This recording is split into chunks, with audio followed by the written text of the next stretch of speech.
ಹುಡುಕಾಟ ಪ್ರಾರಂಭಿಸಿದ್ದು within 2 hours ಒಳಗಡೆನೆ ಸೌಜನ್ಯ ಸಿಗ್ತಾಳೆ. ಆದ್ರೆ ಶವ ಆಗಿ ಅವಳ ಕೈಗಳನ್ನ ಅವಳದೇ ದುಪಟ್ಟ ಅಂಡ್ ID ಕಾರ್ಡ್ ಇಂದ ಮರಕ್ಕೆ ಕಟ್ಟಿರ್ತಾರೆ.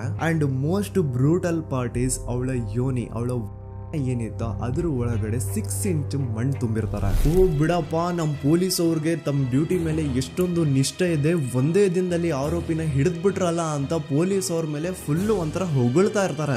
ಆದ್ರೆ ಪಾಪ ಜನರಿಗೆ ಎಲ್ಲಿ ಗೊತ್ತಿತ್ತು ಈ ಕೇಸ್ ನ ರಿಯಲ್ ಆರೋಪಿ ಬೇರೆ ಯಾರೋ ಇದಾರೆ, ಪೊಲೀಸ್ ಅವರೇ ಈ ಕೇಸ್ ನ ಮಿಸ್ಲೀಡ್ ಮಾಡೋದಕ್ಕೆ ಸುಮ್ನೆ ಸಂತೋಷ್ನ ಅರೆಸ್ಟ್ ಮಾಡಿದ್ದಾರೆ ಅಂತ. ಪೊಲೀಸ್ ಅವರು ಈ ಕೇಸ್ ಅಲ್ಲಿ ಕರಪ್ಟ್ ಆಗಿದ್ದಾರೆ, ಪೊಲೀಸ್ ಅವರೇ ಸತ್ಯ ಮುಚ್ಚಿಡ್ಲಿಕ್ಕೆ ಟ್ರೈ ಮಾಡ್ತಿದ್ದಾರೆ. ಹಾಗಾಗಿ ಈ ಕೇಸ್ ನ ಇನ್ಮುಂದೆ ಪೊಲೀಸ್ ಅವರಲ್ಲದೆ CBI ಅವರು ಇನ್ವೆಸ್ಟಿಗೇಷನ್ ಮಾಡಬೇಕು, ಈ ಕೇಸ್ ನ CBI ಒಪ್ಸಿ ಅಂತ ಅಗೇನ್ ಪ್ರೊಟೆಸ್ಟ್ ಗಳು ಸ್ಟಾರ್ಟ್ ಆಗ್ತವೆ. ಸೌಜನ್ಯ ಕೇಸ್ ಒಂದೇ ಅಲ್ಲ, ನಾರಾಯಣ ಹಾಗೂ ಯಮುನಾ ಕೇಸಲ್ಲೂ, ವೇದವಲ್ಲಿ ಕೇಸಲ್ಲೂ, ಆ ಬ್ಯಾಂಕ್ ಮ್ಯಾನೇಜರ್ ನ ಕೇಸಲ್ಲೂ ಹಾಗೂ ಪದ್ಮಲತಾ ಕೇಸಲ್ಲೂ ಸೀದಾ ಡೈರೆಕ್ಟ್ ಡೌಟ್ ಬರೋದೆ ಊರಿನ ಗೌಡ್ರ ಮೇಲೆ. ಸೌಜನ್ಯ ಕೇಸ್ ಬಿಟ್ಟು ಆ ಇನ್ನೊಂದು ಕೇಸ್ ಯಾವುದು, ಅದಕ್ಕೂ ಸಂತೋಷ್ಗೂ ಏನ್ ಸಂಬಂಧ, ಅದ್ರಲ್ಲಿ ಯಾಕೆ ಸಂತೋಷ್ನ ಪೊಲೀಸ್ ಅವರು ಫಿಟ್ ಮಾಡಿದ್ರು ಅಂತ ಪ್ರತಿಯೊಂದು ಹೇಳ್ತೀನಿ.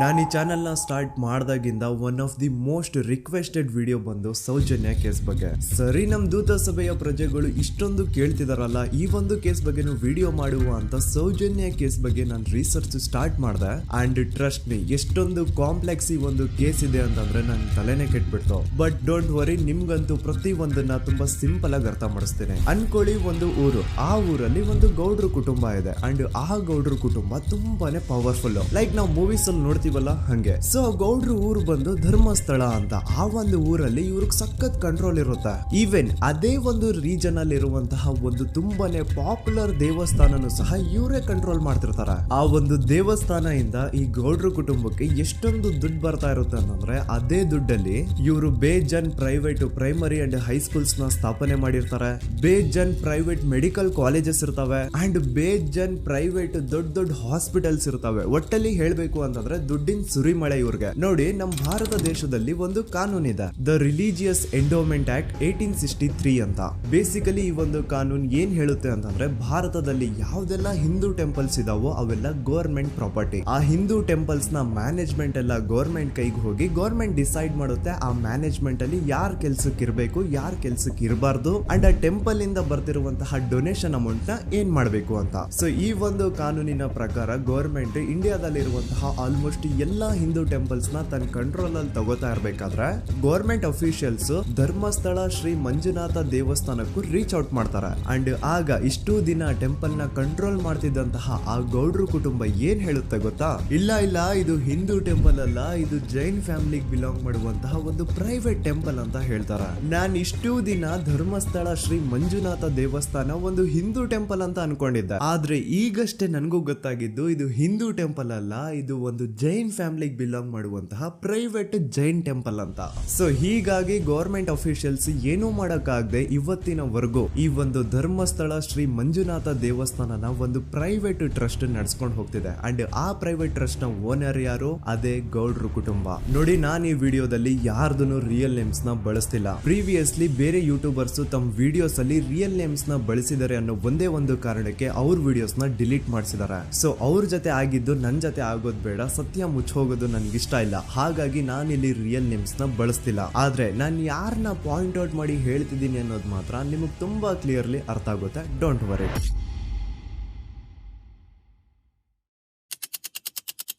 ದಿನಾಂಕ 9/10/2012. A very normal day for everyone except Soujanya. Dharmasthala ಹತ್ರ ಇರುವಂತಹ ಪಂಗಳ್ ಅನ್ನೋ ಒಂದು ಸಣ್ಣ ಹಳ್ಳಿಗೆ ಬಿಲಾಂಗ್ ಮಾಡುವಂತಹ ಸೌಜನ್ಯ ತುಂಬಾನೇ ಒಳ್ಳೆ ಹುಡುಗಿ. SDM ಕಾಲೇಜ್ ಆಫ್ ಉಜ್ರಿಯಲ್ಲಿ 2nd PUC ಓದ್ತಿದ್ದಂತಹ ಇವಳು ತುಂಬಾನೇ ಬ್ರೈಟ್ ಸ್ಟೂಡೆಂಟ್ ಕೂಡ. ಸೊ ಒಂದು ದಿನ ಅಂದ್ರೆ 9 ಅಕ್ಟೋಬರ್ 2012 ಬೆಳಿಗ್ಗೆ 7:30-8 ಗಂಟೆ ಹಾಗೆ ಆಸ್ ಯೂಶುವಲ್ ತನ್ನ ಕಾಲೇಜ್ ಹೋಗೋದಕ್ಕೆ ರೆಡಿ ಆಗ್ತಿರ್ತಾಳೆ. ಅವತ್ತು ಮಂಗಳವಾರದ ದಿನ ಅಂಡ್ ಅವತ್ತು ಲೋಕಲ್ ಫೆಸ್ಟಿವಲ್ ಬೇರೆ ಇರುತ್ತೆ, ಹೊಸ ಅಕ್ಕಿ ಅಂತ. ಈ ಒಂದು ಲೋಕಲ್ ಫೆಸ್ಟಿವಲ್ ದಿನ ಮನೆ ಒಳಗಡೆ ಏನೇ ಅಡುಗೆ ಮಾಡಿದ್ರು ಹೊಸ ಅಕ್ಕಿನೇ ಬಳಸಬೇಕು. ಸೊ ಹೊಸ ಅಕ್ಕಿ ತಂದು ಬ್ರೇಕ್ಫಾಸ್ಟ್ ನ ರೆಡಿ ಮಾಡೋಷ್ಟ್ರಲ್ಲಿ ಸೌಜನ್ಯ ಅವ್ರ ತಾಯಿ ತುಂಬಾ ಲೇಟ್ ಮಾಡ್ತಾರೆ. ಸೊ ಕಾಲೇಜ್ಗೆ ಲೇಟ್ ಆಗ್ತಿದೆ ಅಂತ ಈ ಸೌಜನ್ಯ ಟಿಫಿನ್ ಸಹ ಮಾಡದೆ ಹಾಗೆ ಹೋಗ್ತಾಳೆ. ಅವಳ ತಲೆಯಲ್ಲಿ ಏನಿತ್ತು ಅಂತಂದ್ರೆ, ಹೆಂಗೋ ಇವತ್ತು ಲೋಕಲ್ ಫೆಸ್ಟಿವಲ್ ಬೇರೆ ಇದೆ, ಹಾಗಾಗಿ ಮೇ ಬಿ ಕಾಲೇಜು ಬೇಗ ಬಿಡ್ಬೋದು, ಸೊ ಮಧ್ಯಾಹ್ನ ಡೈರೆಕ್ಟ್ ಮನೆಗೆ ಬಂದು ಊಟ ಬಿಡು ಅಂತ ಅವಳು ಅನ್ಕೊಂಡಿರ್ತಾಳೆ. ಆದ್ರೆ ಕಾಲೇಜ್ ಹೋಗಾದ್ಮೇಲೆ ಗೊತ್ತಾಗುತ್ತೆ ಅವತ್ತು ಅವಳಿಗೆ ಸ್ಪೆಷಲ್ ಕ್ಲಾಸಸ್ ಬೇರೆ ಇದೆ ಅಂತ. ಸೌಜನ್ಯ ಬ್ರೇಕ್ಫಾಸ್ಟ್ ಕೂಡ ಮಾಡಿರಲ್ಲ ಅಂಡ್ ಲಂಚ್ ಬಾಕ್ಸ್ ಕೂಡ ತಂದಿರಲ್ಲ. ಹಾಗಾಗಿ ಲಂಚ್ ಟೈಮ್ ಅಲ್ಲಿ ಸೌಜನ್ಯನ ಒಬ್ಳು ಫ್ರೆಂಡ್ ಜಾನ್ವಿ ತಾನ್ ತಂದಿರುವಂತಹ ಲಂಚ್ ಬಾಕ್ಸ್ ಅಲ್ಲಿ ಒಂದಿಷ್ಟು ಲಂಚ್ ನ ಆಫರ್ ಮಾಡ್ತಾಳೆ. ಆದ್ರೆ ಸೌಜನ್ಯ ಪರವಾಗಿಲ್ಲ ನೀನ್ ತಿನ್ನು, ನಾನ್ ಮನೆಗೆ ಹೋಗ್ಬಿಟ್ಟು ಊಟ ಮಾಡ್ಕೊಂತೀನಿ ಅಂತ ಹೇಳ್ತಾಳೆ. ಸುಮಾರು ಮಧ್ಯಾಹ್ನದ 3:45ಕ್ಕೆ ಕಾಲೇಜ್ ಬಿಡುತ್ತೆ. ಸೌಜನ್ಯ ಕಾಲೇಜ್ ಇಂದ ಬಸ್ ಅಲ್ಲಿ ಬಂದು ನೇತ್ರಾವತಿ ಬಸ್ ಸ್ಟಾಪ್ ಹತ್ರ ಇಳ್ಕೋತಾಳೆ. ಅವಳ ಜೊತೆ ಅವಳ ಕ್ಲಾಸ್ ಮೇಟ್ಸ್ ಅಂಡ್ ಫ್ರೆಂಡ್ಸ್ ಎಲ್ಲ ಇರ್ತಾರೆ. ಸೊ ಅವ್ರಿಗೆಲ್ಲ ಬಾಯ್ ಹೇಳ್ಬಿಟ್ಟು ಸೌಜನ್ಯ ತನ್ನ ಮನೆ ಕಡೆಗೆ ಹೊರಡ್ತಾಳೆ. ನೇತ್ರಾವತಿ ಬಸ್ ಸ್ಟಾಪ್ ಇಂದ ಸೌಜನ್ಯ ಮನೆಗೆ 20 ಮಿನಿಟ್ಸ್ ನ ವಾಕ್ ಇರುತ್ತೆ. ಮ್ಯಾಕ್ಸ್ ಟು ಮ್ಯಾಕ್ಸ್ 30 ಮಿನಿಟ್ ಹಿಡಿಬಹುದು. ಸೊ ಸೌಜನ್ಯ ನಡ್ಕೊಂಡು ಮನೆ ಕಡೆಗೆ ಹೋಗ್ತಾ ಇರ್ತಾಳೆ. ಒಂದ್ ಸ್ವಲ್ಪ ದೂರದಲ್ಲಿ ಪ್ರಕೃತಿ ಹಾಸ್ಪಿಟಲ್ ಅಂತ ಒಂದಿರುತ್ತೆ. ಅಲ್ಲಿನ ಸೆಕ್ಯೂರಿಟಿ ಗಾರ್ಡ್ ಸೌಜನ್ಯ ನಡ್ಕೊಂಡು ಹೋಗ್ತಾ ಇರೋದನ್ನ ನೋಡ್ತಾನೆ ಕೂಡ. ನಂತರ ಸೌಜನ್ಯ ಒಂದು 10 ನಿಮಿಷ ಹಂಗೆ ಮುಂದೆ ನಡ್ಕೊಂಡು ಹೋಗಾದ್ಮೇಲೆ ಸೌಜನ್ಯಗೆ ತನ್ನ ಮಾವ ಸಿಗ್ತಾರೆ. ಅವರು ಸೌಜನ್ಯನ ನೋಡಿ ಮಾತಾಡಿಸ್ತಾರೆ. ಯಾಕಮ್ಮ ಕಾಲೇಜಿಂದ ಇಷ್ಟು ಲೇಟ್ ಬರ್ತಿದೀಯಾ ಅಂತ ಕೇಳ್ತಾರೆ. ಆಗ ಸೌಜನ್ಯ ಇಲ್ಲ ಮಾವ, ಕಾಲೇಜಲ್ಲಿ ಸ್ಪೆಷಲ್ ಕ್ಲಾಸ್ ಇತ್ತು, ಹಾಗಾಗಿ ಲೇಟ್ ಆಗ್ಬಿಡ್ತು ಅಂತ ಹೇಳಿ ಒಂದೆರಡು ಮಾತಾಡಿಸಿ ನಂತರ ತನ್ನ ಮನೆ ಕಡೆಗೆ ತಾನು ಹೊರಡ್ತಾಳ. ಈಗ ಆ ಒಂದು ಪಾಯಿಂಟ್ ಇಂದ ಸೌಜನ್ಯಗೆ ತನ್ನ ಮನೆ ಹೋಗ್ಲಿಕ್ಕೆ 10 ನಿಮಿಷ ಬೇಕು. ಮ್ಯಾಕ್ಸ್ ಟು ಮ್ಯಾಕ್ಸ್ 20 ಮಿನಿಟ್ ಅನ್ಕೊಳ್ಳಿ. 3:45ಕ್ಕೆ ಕಾಲೇಜ್ ಬಿಟ್ರೆ ಅರೌಂಡ್ 4:30ಗೆ ಮನೇಲಿ ಇರ್ಬೇಕಾಗಿದ್ದು ಹುಡುಗಿ 6:30-7 ಗಂಟೆ ಆಗಿದ್ರು ಮನೆಗೆ ಸೇರಿರಲ್ಲ. ಸೊ ಮನೇಲಿ ಸೌಜನ್ಯ ಅವ್ರ ತಾಯಿಗೆ ಟೆನ್ಷನ್ ಸ್ಟಾರ್ಟ್ ಆಗುತ್ತೆ. ಏನಪ್ಪಾ ಈ ಹುಡುಗಿ ಎಷ್ಟೊತ್ತಾದ್ರೂ ಇನ್ನು ಮನೆಗ್ ಬಂದಿಲ್ವಲ್ಲ ಅಂತ. ಸೊ ಅವ್ರೇನ್ ಮಾಡ್ತಾರೆ, ಸೌಜನ್ಯ ಅವ್ರ ತಂದೆ ಕಾಲ್ ಮಾಡ್ಬಿಟ್ಟು ರೀ ಹಿಂಗೆ 3:30-4 ಗಂಟೆಗೆ ಕಾಲೇಜಿಂದ ಮನೆಗ್ ಬರ್ತಿದ್ದಿದ್ ನಮ್ ಹುಡುಗಿ ಇವತ್ತು 7 ಗಂಟೆ ಆದ್ರೂ ಇನ್ನು ಮನೆಗ್ ಬಂದಿಲ್ಲ, ನೀವು ಸ್ವಲ್ಪ ಬೇಗ ಮನೆಗ್ ಬಂದು ವಿಚಾರಿಸಿ ಅಂತ ಗಾಬ್ರಿಲಿ ಹೇಳ್ತಾರೆ. ಸರಿ ಅಂತ ಸೌಜನ್ಯ ಅವ್ರ ತಂದೆ ಮನೆಗ್ ಬಂದ್ಬಿಟ್ಟು ಸೌಜನ್ಯನ ಫ್ರೆಂಡ್ಸ್ ಕ್ಲಾಸ್ ಮೇಟ್ಸ್ ಯಾರ್ದೆಲ್ಲ ಅವ್ರ ಹತ್ರ ನಂಬರ್ ಇರುತ್ತೋ ಅವ್ರಿಗೆಲ್ಲ ಕಾಲ್ ಮಾಡ್ಬಿಟ್ಟು ಸೌಜನ್ಯ ಬಗ್ಗೆ ಕೇಳ್ತಾರೆ. ನಮ್ ಹುಡುಗಿ ಏನಾದ್ರೂ ನಿಮ್ ಮನೆಗ್ ಬಂದಿದ್ದಾಳ ಅಮ್ಮ ಅಂತ. ಆದ್ರೆ ಸೌಜನ್ಯನ ಫ್ರೆಂಡ್ಸ್ ಅಂಡ್ ಕ್ಲಾಸ್ ಮೇಟ್ಸ್ ಎಲ್ಲ ಇಲ್ಲ ಅಂಕಲ್, ನಮ್ ಮನೆಗಂತೂ ಸೌಜನ್ಯ ಏನು ಬಂದಿಲ್ಲ, ಅವಳು ಬಸ್ ಸ್ಟಾಪ್ ಇಂದ ಸೀದಾ ನಿಮ್ ಮನೆ ಕಡೆಗೇನೆ ಹೊರಟ್ಲಲ್ವಾ, ಯಾಕೆ ಇನ್ನೂ ಬಂದಿಲ್ವಾ ಅಂತ ಕೇಳ್ತಾರ. ಆಗ ಸೌಜನ್ಯ ಅವ್ರ ತಂದೆ ಇಲ್ಲಮ್ಮ ಬಂದಿಲ್ಲ, ಹಾಗಾಗಿನೇ ಕಾಲ್ ಮಾಡಿರೋದು ಅಂತ ಹೇಳಿ ಕಾಲ್ ಕಟ್ ಮಾಡ್ತಾರ. ದೆನ್ ಸೌಜನ್ಯ ಅವ್ರ ತಂದೆ ಸೌಜನ್ಯ ಅವ್ರ ಮಾವ ಕಾಲ್ ಮಾಡ್ತಾರ. ಅಳಿಯ ಎಲ್ಲಿದ್ಯಾ, ನನ್ ಮಗಳು ಇನ್ನು ಮನೆಗ್ ಬಂದಿಲ್ಲ, ನೀನೇನಾದ್ರೂ ಅವಳನ್ನ ನೋಡ್ದ ಅಂತ ಕೇಳ್ತಾರ. ಆ ಕಡೆಯಿಂದ ಅವರು ಸೌಜನ್ಯನ ಮಾವ ಹೇಳ್ತಾರೆ, ಹ್ಞೂ ನಾನ್ ನೋಡ್ದೆ, 4:15 ಹಾಗೆ ಆ ಹುಡುಗಿ ಕಾಲೇಜಿಂದ ಬರ್ಬೇಕಾದ್ರೆ ನನಗ್ ಕಾಣಿಸಿದ್ಲು, ನಾನ್ ಸ್ವಲ್ಪ ಮಾತಾಡ್ದೆ ಅವಳ ಹತ್ರ, ಅದಾದ್ಮೇಲೆ ಅವಳು ಮನೆ ಕಡೆ ಹೋದ್ಲಲ್ಲ, ಯಾಕೆ ಇನ್ನೂ ಬಂದಿಲ್ವಾ ಅಂತ ಅವರೇ ಉಲ್ಟಾ ಕ್ವಶನ್ ಕೇಳ್ತಾರ. ಈ ಕಡೆ ಸೌಜನ್ಯ ಅವ್ರ ತಂದೆ ಇಲ್ಲ 7 ಗಂಟೆ ಆದ್ರೂ ಮಗು ಇನ್ನು ಮನೆಗ್ ಬಂದಿಲ್ಲ, ನಮ್ಗೆ ಯಾಕೋ ತುಂಬಾ ಗಾಬರಿ ಆಗ್ತಿದೆ, ನೀನೊಂದ್ ಕೆಲ್ಸ ಮಾಡು, ನಮ್ಮವ್ರನ್ನೆಲ್ಲ ಸೇರ್ಸು, ಎಲ್ರೂ ಸೇರಿ ಹುಡುಕುವ ಅವಳನ್ನ ಅಂತ ಸುಮಾರು ರಾತ್ರಿ 7 ಗಂಟೆಯಿಂದ ಹಿಡಿದು 11 ಗಂಟೆವರೆಗೂ ಸೌಜನ್ಯನ ಮನೆಯವರು ಅಂಡ್ ಊರಿನ ಜನ 200-300 ಜನ ಸೇರ್ಕೊಂಡು ಸೌಜನ್ಯನ ಹುಡುಕ್ತಾರೆ. ಆದ್ರೆ ಸೌಜನ್ಯನ ಒಂದು ಸುಳಿವು ಸಿಗಲ್ಲ. ಸೊ ಕೊನೆಗೆ ಸಹಾಯ ಕೇಳ್ತಾ ರಾತ್ರಿ 11 ಗಂಟೆ ಹಾಗೆ ಸೌಜನ್ಯನ ತಂದೆ ತಾಯಿ ಅಂಡ್ ಊರಿನ ಜನ ಎಲ್ಲ ಬೆಳ್ತಂಗಡಿ ಪೊಲೀಸ್ ಸ್ಟೇಷನ್ ಹತ್ರ ಹೋಗ್ತಾರ. ಅಲ್ಲಿ ಪೊಲೀಸ್ ಅವ್ರ ಹತ್ರ ಕಾಲೇಜ್ ಹೋಗಿದ್ ನಮ್ ಹುಡುಗಿ ಇಷ್ಟೊತ್ತಾದ್ರೂ ಇನ್ನು ಮನೆಗ್ ಬಂದಿಲ್ಲ, ಎಷ್ಟು ಹುಡುಕಿದ್ರು ಸಿಗ್ತಾ ಇಲ್ಲ, ಸೊ ಪ್ಲೀಸ್ ಒಂದು ಮಿಸ್ಸಿಂಗ್ ರಿಪೋರ್ಟ್ ನ ಫೈಲ್ ಮಾಡಿ ನಮ್ ಹುಡುಗಿನ ಹುಡುಕೊಡಿ ಅಂತ ಕೇಳ್ಕೊತಾರ. ಆದ್ರೆ ಪೊಲೀಸ್ ಅವರು ಒಪ್ಪಲ್ಲ. ಇಲ್ಲ ಯಾವುದೇ ಪರ್ಸನ್ ಮಿಸ್ಸಿಂಗ್ ಆದ್ರೆ ಆಫ್ಟರ್ 24 ಅವರ್ಸ್ ಆದ್ಮೇಲೆನೆ ರಿಪೋರ್ಟ್ ಫೈಲ್ ಮಾಡಕ್ಕಾಗೋದು. ಸೊ ನೀವ್ ಒಂದ್ ಕೆಲ್ಸ ಮಾಡಿ, ಈಗ ಮನೆಗ್ ಹೋಗಿ ನಾಳೆ ಬೆಳಿಗ್ಗೆವರೆಗೂ ನೋಡಿ, ನಾಳೆ ಬೆಳಿಗ್ಗೆವರೆಗೂ ನಿಮ್ ಮಗಳು ನಿಮ್ ಮನೆಗ್ ಬಂದಿಲ್ಲ ಅಂತಂದ್ರೆ ಆಗ ಬಂದ್ಬಿಟ್ಟು ಮಿಸ್ಸಿಂಗ್ ರಿಪೋರ್ಟ್ ನ ಫೈಲ್ ಮಾಡಿಸಿ ಅಂತ ಹೇಳಿ ಕಳಿಸ್ತಾರ. ಆಗ ಆಲ್ಮೋಸ್ಟ್ ಮಿಡ್ ನೈಟ್ ಆಗಿರೋದ್ರಿಂದ ಅಂಡ್ ಮಳೆ ಬೇರೆ ತುಂಬಾ ಜೋರಾಗಿ ಬರ್ತಾ ಇರುತ್ತೆ. ಸೊ ಈ ಸಿಚುವೇಶನ್ ಅಲ್ಲಿ ಸೌಜನ್ಯನ ಹುಡುಕ್ಲಿಕ್ಕೆ ಆಗಲ್ಲ. ನಾಳೆ ಬೆಳಿಗ್ಗೆ ಸೇರ್ಕೊಂಡು ಅಗೇನ್ ಎಲ್ರು ಸೌಜನ್ಯನ ಹುಡುಕುವ ಅಂತ ಸೌಜನ್ಯನ ಮನೆಯವರು ಅಂಡ್ ಊರಿನ ಜನ ಎಲ್ರು ತಮ್ಮ ಮನೆಗೆ ಹೋಗ್ಬಿಡ್ತಾರ. ನೆಕ್ಸ್ಟ್ ದಿನ ಅಂದ್ರೆ 10 ಅಕ್ಟೋಬರ್ 2012 ಬುಧವಾರದ ದಿನ ಬೆಳಿಗ್ಗೆ 10 ಗಂಟೆ ಹಾಗೆ ಸೌಜನ್ಯನ ಮನೆಯವರು ಅಂಡ್ ಊರಿನ 200-300 ಜನ ಸೇರ್ಕೊಂಡು ಅಗೇನ್ ಸೌಜನ್ಯಗೋಸ್ಕರ ಹುಡುಕಾಟ ಸ್ಟಾರ್ಟ್ ಮಾಡ್ತಾರ. ಹುಡುಕಾಟ ಪ್ರಾರಂಭಿಸಿದ್ದು ವಿತಿನ್ 2 ಅವರ್ಸ್ ಒಳಗಡೆನೆ ಸೌಜನ್ಯ ಸಿಗ್ತಾಳೆ. ಆದ್ರೆ ಶವ ಆಗಿ ಆ 200-300 ಊರಿನ ಜನ ಎಲ್ಲ ಸೇರ್ಕೊಂಡು ಏನ್ ಸೌಜನ್ಯನ ಹುಡುಕ್ತಾ ಇದ್ರು, ಅದ್ರಲ್ಲಿ ಯಾರೋ ಒಬ್ರಿಗೆ ಸೌಜನ್ಯನ ಮನೆಯಿಂದ ಕೇವಲ 10 ನಿಮಿಷ ದೂರದಲ್ಲಿರುವಂತಹ ಒಂದು ಹಳ್ಳನ ದಡದಲ್ಲಿ ಸೌಜನ್ಯ ಮೃತದೇಹ ಸಿಗುತ್ತಾ. ಈಗ ಸತ್ತಿರುವಂತಹ ಸೌಜನ್ಯನ ಡೆಡ್ ಬಾಡಿ ಯಾವ ಒಂದು ಕಂಡೀಷನ್ ಅಲ್ಲಿ ಇತ್ತು ಅಂತ ಹೇಳ್ತೀನಿ, ಸ್ವಲ್ಪ ಗಮನ ಇಟ್ಟು ಕೇಳಿಸ್ಕೊಳ್ಳಿ. ಅವಳ ಕೈಗಳನ್ನ ಅವಳದೇ ದುಪಟ್ಟ ಅಂಡ್ ID ಕಾರ್ಡ್ ಇಂದ ಮರಕ್ಕೆ ಕಟ್ಟಿರ್ತಾರ.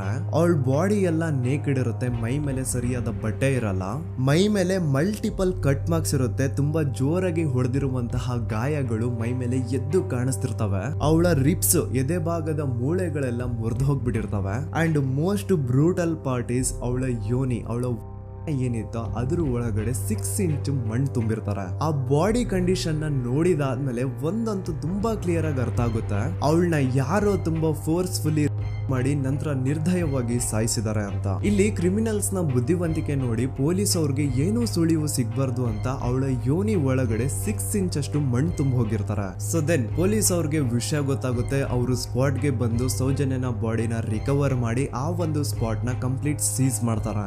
ಒಬ್ಳು ಸಾಮಾನ್ಯ ಮಿಡಲ್ ಕ್ಲಾಸ್ ಹುಡುಗಿ, ಒಬ್ಳು ವೆರಿ ಬ್ರೈಟ್ ಸ್ಟೂಡೆಂಟ್ ನ ಈ ಮಟ್ಟಿಗೆ ಇಷ್ಟು ನಿರ್ದಯವಾಗಿ ಸಾಯಿಸಿರೋದು ಯಾರು?